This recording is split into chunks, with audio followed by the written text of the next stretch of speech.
नाज़रीन इबरत न्यूज़ सां गॾु आहियां ग़ुलाम हुसैन ख़ासि के लिए इन वक़्तु पाकिस्तान फीडरल यूनियन ऑफ जेका जर्नलिस्ट आहे उनजी तंज़ीम सिंध एक्शन कमेटी आहे मज़हर अब्बास साहब असां सां मौजूदु आहिनि।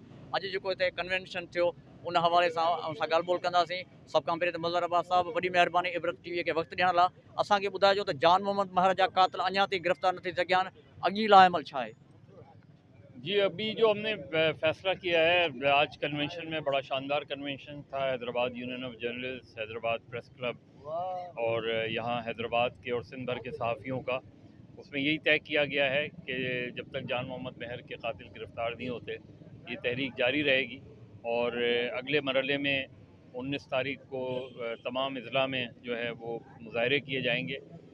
23 दिसंबर को अलामती भूख हड़ताल की जाएगी तमाम प्रेस क्लब्स के बाहर। और उसके बाद 6 जनवरी को सक्खर में कन्वेंशन होगा। और उसके बाद Pakistan federal union of journalist की मरकज़ी मजलिस आमला जो है उसका इजलास होगा।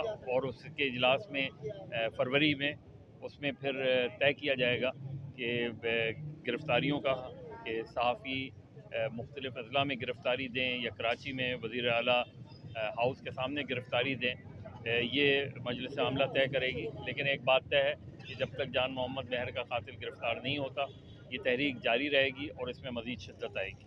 सर, पाकिस्तान में ज़्यादातर सहाफ़ियों का कत्लेआम भी होता है, ज़्यादातर जो है ऐसे सिंध में भी ज़्यादा वाक़यात हैं, तो क्या मजबूरी होती है कि गवर्नमेंट ये भी कहती है कि हम पहुंच जाएंगे, पुलिस भी कहती है, लेकिन अब तक जो है जितने भी सहाफ़ी कत्ल हुए हैं, शहीद हुए हैं, कोई उनका कातिल गिरफ़्तार नहीं हो सका है? जी बिल्कुल ठीक है, यही बात है। इसी वजह से दुनिया भर की जो आलमी सहाफ़ती तंजीमें हैं उन्होंने पाकिस्तान को सहाफ़त के लिए ख़तरनाक मुल्कों में रखा हुआ है। और इसी वजह से रखा है कि यहाँ सहाफ़ी जो है वो वैसी मुश्किलात का शिकार होते हैं, कभी उन पर हमले होते हैं, कभी वो लापता होते हैं और कभी वो शहीद होते हैं। और जो शहीद होते हैं उनके कातिल भी गिरफ़्तार नहीं होते। तो इसीलिए दुनिया भर में मुसलसल ये तशवीश बढ़ती जा रही है कि पाकिस्तान सहाफ़त के लिए एक ख़तरनाक मुल्क बनता जा रहा है।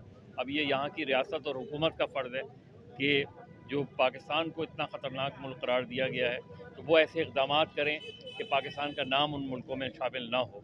लेकिन जब तक सहाफ़ियों के कातिल गिरफ़्तार नहीं होंगे, जब तक सहाफ़ियों पर हमले रुकेंगे नहीं, जब तक आज़ादी सहाफ़त को यकीनी नहीं बनाया जाएगा, ये पाकिस्तान दुनिया भर के ख़तरनाक मुल्कों में शामिल रहेगा। और इसीलिए हमारी कोशिश ये है कि हुकूमत इस चीज़ को रियलाइज़ करे, इस चीज़ पर कोशिश करे कि कातिलों को ना सिर्फ गिरफ़्तार किया जाए बल्कि उनको सज़ा दी जाए। जब तक ये नहीं होता Pakistan federal union of journalist की 70 साल की जो जद्दोजहद है वो इन्हीं चीज़ों पर जो है वो है। और आज़ादी सहाफ़त, सहाफ़ियों के तहफ़्फ़ुज़ और माशी तहफ़्फ़ुज़ के लिए ये जारी रहेगी। जी नाज़रीन, असां गुफ्तगू कई जेको आहे सो पाकिस्तान फीडरल यूनियन ऑफ जर्नलिस्ट जेको आहे सो सिंध एक्शन कमेटी जे मज़हर अब्बास साहब सां, जंहिं चयो त जेको आहे सो शहीद जान मोहम्मद महर समेत जेके पाकिस्तान में सहाफ़ियुनि जो जेको कत्लेआम आहे, सहाफ़त पाकिस्तान में इंतहाई ख़तरनाक आहे, उन हवाले सां असां गुफ्तगू कई। साथी रिपोर्टर मुख्तियार वकील सां गॾु ग़ुलाम हुसैन ख़ासि के लिए इबरत न्यूज़ हैदराबाद।